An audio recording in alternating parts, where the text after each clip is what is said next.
Johnny Vivento here, how you doing? I saw this great video today, these two bloggers, British people, and they go around, go around Belize, and this is in Bacalar, Mexico. They arrive in Mexico from El Salvador, and they were complaining about the border control not giving them enough time, like to stay in Mexico. They gave them like 45 days, where usually everybody gets 180 days. Obviously now they're really cracking down at the border in Mexico. I've been telling people that they can keep coming every 6 months, coming in and out, in and out, in and out. But things are getting tough now.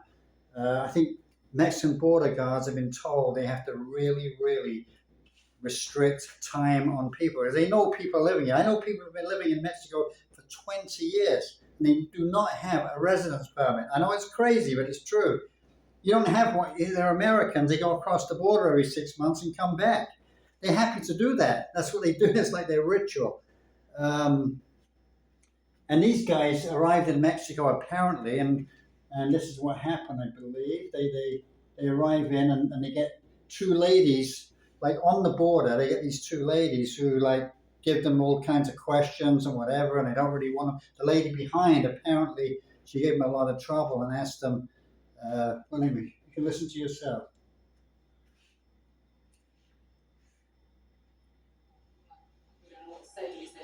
She then said, "Okay, can I see your flight?" I said, "Oh, I haven't got a flight because we're backpacking, we're traveling, we're going to make our way to the US." And then she said, "Okay, well, you're going to get 7 days." And I was like, "Well, I'm not going to book a flight because we're traveling by land. We're not flying. We don't know when we're going to exit." And that obviously was the wrong answer.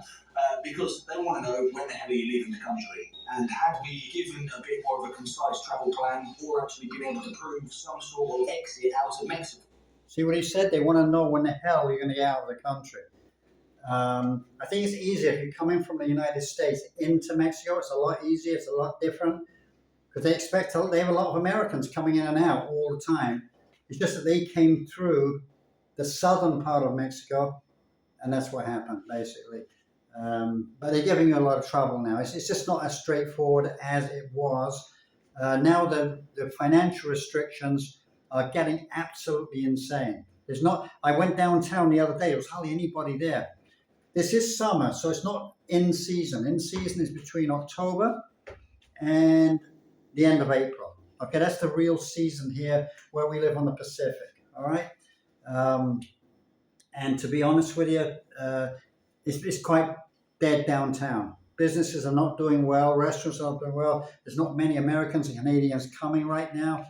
So it's getting really difficult for a lot of businesses because of these restrictions, I'm lucky I did it years ago that I ended up with my resident visa.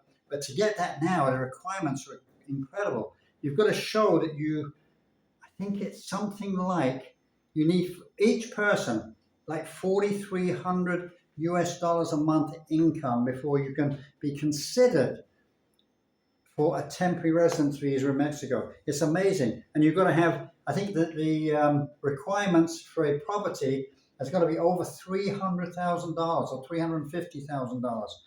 If you want to buy a property, then you can get the temporary residency that way, or you can apply for it. It doesn't mean you're going to get it. You're going to apply for it.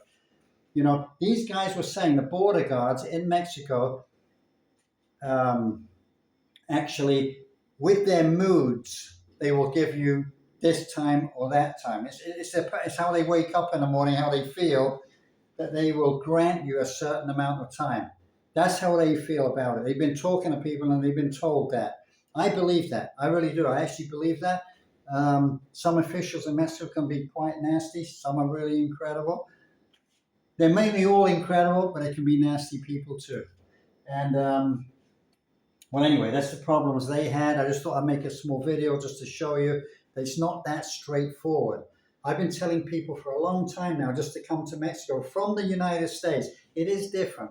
It is different. You're an American, but an American passport, they're going to grant you the 6 months. I'm telling you, but I'm just saying that there are restrictions now. But I do know people who are legal here, and I know people, which I'm legal, I know people who are illegal here. But they own properties. It's not that they they don't want to become legal. They don't have to, and they save the money. You know, it's not cheap anymore to become a resident of Mexico. They quadrupled the price. I did mine last time, my last card, quadrupled the price. They're trying to just get money out, and I don't blame them. You know, why should they? If you go to the United States, a green card costs thousands of dollars right now. Mexico are following suit. This is inflation, man. You know, it's not cheap anymore. Nothing's cheap. You go to Walmart, it's actually more expensive here in Mexico, Walmart, than it is in the United States. I know you might not believe that, but it's actually true because the dollar's gone down to like 17 pesos to a dollar now. So it works out more expensive on every single item. Electronics they've always been more expensive than the US because it has to go through a taxing, it's like a middleman, there's another middleman, and it finally comes to the United States into Mexico. That's the way it comes. Okay, there's nothing coming through the through the south. Everything's coming from the north, from the US and Canada. So anyway, that's haulage charges, and that's why things are so expensive. Taxing, haulage charges, and tariffs. The Mexican government are putting on things. You know, that's what people don't understand. It's talking the other way, but the Mexican government has always put tariffs on imported items. Well, anyway, I just had to show you this video. I just wanted you to see that it's not automatic that you get your 180-day visa anymore. They are asking you for return tickets, but it's a random thing. It's just how it's the mood the custom official is in, or the immigration official, sorry, that grants you this time or not. But anyway, thanks a lot. See you again. I make a quick video just to show this. Love all of you. Take care.